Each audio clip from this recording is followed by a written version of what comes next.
Hello everybody, welcome to FloTrack. I am Olivia Ekpone and I am super excited for this week because the American Track League is going to be hosting another spectacular event, the Murphey Classic in Memphis, Tennessee. I am looking forward to seeing future Olympians, world-class athletes, and also we're going to have some really key matchups as we look forward to the remaining of the 2024 outdoor season. So starting on July 12th, this is an opportunity for you to be in front row center to see some professional athletes take the center stage. So let's go ahead and dive into some of my top events that I'm looking forward to for the weekend. First up, let's talk about the women's 100 meters. I'm super stoked to see Brittany Brown take center stage here. She already punched her ticket to the Paris Olympic Games in the 200 meters, where she finished second at the US Olympic trials. However, this year, she's already gone 11:18, so she dropped down in distance, and we're looking to see what she has to get some speed underneath her belt. Also, we're gonna have athletes like Candace Hill, who finished 7th at the US Olympic trials. Solara Barnes is another key athlete. I've been watching her. She's been over the circuit since the Olympic trials. She competed at the FBK Games and ran 11:19, and also at the Cork City Sports Meet in Ireland, where she went 11:14. You're gonna also have athletes like the Jamaican Brianna Williams, Nigeria's Favor Ofili. But you guys, also in this 100 meters, we're gonna have Olivia Johnson. Yeah, I said it, Lele Johnson, who already punched her ticket to the Paris Olympic Games in the 100-meter hurdles. She's gonna be contesting in this 100 meters. What I'm pumped about the most for her is she has gone 12:31 over hurdles, so how fast can she go without 10 obstacles in her way? If you look at her personal best, she set 11:36 back in 2022.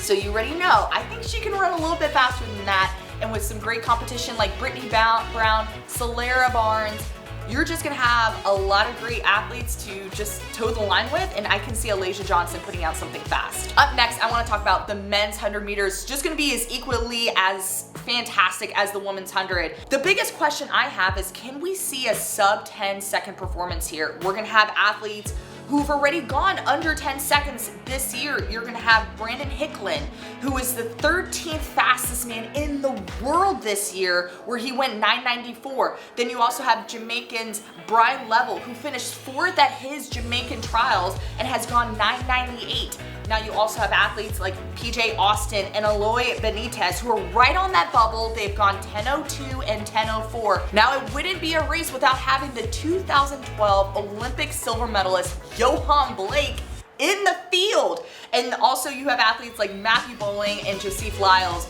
who will be contesting in the men's 100 meters as well. So with all that being said, 2 men have already gone sub 10. 2 are already on the bubble. You got athletes who have the experience, you have athletes who are up and coming, who are stars. I'm predicting we can maybe see about 4 to 5 athletes go under 10 seconds. Do you guys agree with me or not? I want to know your feedback in the comments. Okay, let's move away from the sprints. Let's talk about middle distance. This men's 800 meter field, I have the eyeball emojis literally next to it right now. This is going to be stacked. It's deep. It's fast, it's gonna be loaded. So who are some of those athletes we can look out for? We have men who have made it to the US Olympic trials and have finished in the top 8. You have Jonah Koech, who went 1:44 this year and finished 5th. You also have Tanoda Matsatsa, who just finished his freshman year at Georgetown, and he was 8th at trials. Some other 800 meter runners are gonna be Festus Lagat, Isaiah Harris, Vince Cripp, but of course, we have the one, the only Craig Engels registered and entered into this race. We already know how much energy he brings to the sport and just his character and how much excitement that he brings along with him. We can see something great from Mr. Craig Engels as well. So along with the men, the women are just equally as talented. And when I look at the field and when I name the next 4 Americans, you're gonna be like, wow, this is another semifinalist run, similar to what we saw at the US Olympic trials back here in Memphis, Tennessee. You're gonna have athletes like Addie Wiley, Sammy Watson, Ajay Wilson, and Olivia Baker. These are all talented runners. We've seen them over the last several years really become those up and coming stars and have been tapping at the door of making some world championships and Olympic teams as well. Addie Wiley was 19th at trials, Baker was 15th, Wilson was 12th, and Sammy Watson finished 8th. So again, it's gonna be another great matchup, and we can see something fast. Now, the final event that I am looking out for is actually a field event, and it's the men's pole vault. You're gonna have Chris Nielsen, Casey Lightfoot, and also Sam Kendricks. Now, the biggest headline, Sam Kendricks, Chris Nielsen, they've already punched their tickets. We're gonna see them at the Paris Olympic Games. They finished 1st and 2nd.